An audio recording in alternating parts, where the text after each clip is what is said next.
நாம காத்திருப்போமே ஆனால் கர்த்தர் காத்திருக்கிறவர்களுக்கு பலன் கொடுக்கின்றவராயிருக்கிறார். கர்த்தருக்காய் காத்திருக்கிறவர்கள் பலனடைந்து உயர எழும்புவார்கள். அவர்கள் ஓடினாலும் இளைப்படைய மாட்டார்கள், நடந்தாலும் சோர்ந்து போக மாட்டார்கள். இந்த ஒரு நிச்சயத்தோடு நாம் இந்த நாளை மாத்திரமல்ல, ஒவ்வொரு நாளையும் கர்த்தரை விட்டு விலகாமல் கர்த்தரோடு நெருங்கி வாசம் பண்ணுவேன் என்கின்ற ஒரு சத்தியத்தை நாம் புரிந்தவர்களாய் ஆண்டவரோடு கூட நாம் பயணிப்போம்.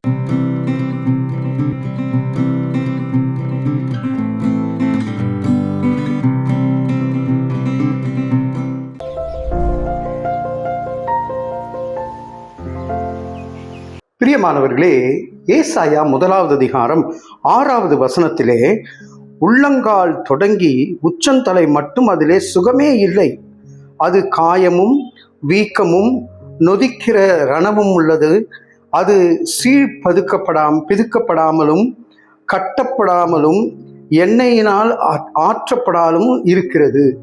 இதெல்லாம் சுகவீனத்தை குறித்து சொல்லுகிறதே பிரதர். நான் சுகத்துக்காக ஆரோக்கியத்துக்காக காத்திருக்கிறேனே என்று சொல்லும் பொழுது, இதையெல்லாம் நடக்காமல் நமக்கு சுகமும் ஆரோக்கியமும் வேண்டும் என்றால் கர்த்தரை விட்டு விலகி போகாமல் இருக்க நாம் அழைக்கப்பட்டிருக்கிறோம். அதற்கு முன்பதாக 2 வசனத்துக்கு முன்பதாக பார்க்கும்பொழுது, கர்த்தரை விட்டு இஸ்ரவேல் மக்கள் விலகி போகும் பொழுது இப்படிப்பட்ட வாதைகள் துன்பங்கள் ஏற்படுகின்றதை நாம் காண முடியும் பிரியமானவர்களே. ஆனால் கர்த்தரையோடு நெருங்கி வாசம் பண்ணும் பொழுது உச்சம் தலையிலிருந்து உள்ளங்கால் மட்டுமாய் ஆண்டவர் சுகத்தை அளிக்கின்றவராய் இருக்கிறார். அது மாத்திரமல்ல, அதிலே காயமும் வீக்கமும் கட்டப்படுகின்றதாய் இருக்கின்றது. அங்கே ஆண்டவர் காயத்தை ஆற்றுகின்றவராய் இருக்கின்றார், சுகத்தை அளிக்கின்றவராய் இருக்கின்றார். நாம சுகத்தை பெற்றுக்கொள்ள நாம் அழைக்கப்படுகின்றோம் பிரியமானவர்களே. இந்த காலகட்டங்களிலே பல்வேறு விதமான நோய்களும் திடீர் என்று வருகின்ற சுகவீனமும் நம்மை தாக்குகின்றதாய் இருக்கிறது.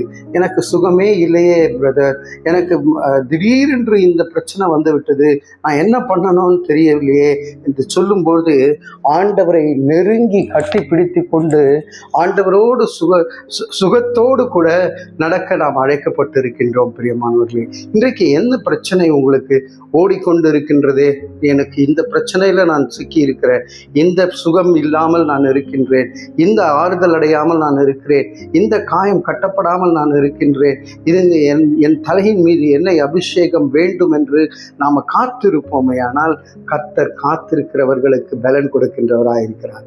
கர்த்தருக்காய் காத்திருக்கிறவர்கள் பலனடைந்து உயர எழும்புவார்கள். அவர்கள் ஓடினாலும் இளைப்படைய மாட்டார்கள், நடந்தாலும் சோர்ந்து போக மாட்டார்கள்.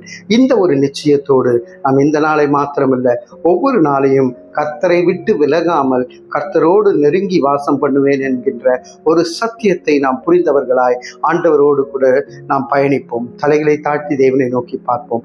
அன்பின் பரலோக பிதாவே, ஆண்டவரே, என்னோடு கூட ஜெபிக்கிறவர்கள் சுகவீனத்தோடு பலவீனத்தோடு காயத்தோடு ஆண்டவரே உட்கார்ந்து கண்ணீரோடு கூட ஆண்டவரே இந்த செய்தியை கேட்டுக்கொண்டு இருப்பார்களே ஆனால் அவர்களுக்கு சுகத்தையும் பலத்தையும் கட்டளையிட்டு ஆசீர்வதிக்கும்படியாக இயேசுவின் மூலம் ஜெபிக்கிறோம் நல்ல பிதாவே. ஆமேன், ஆமேன்.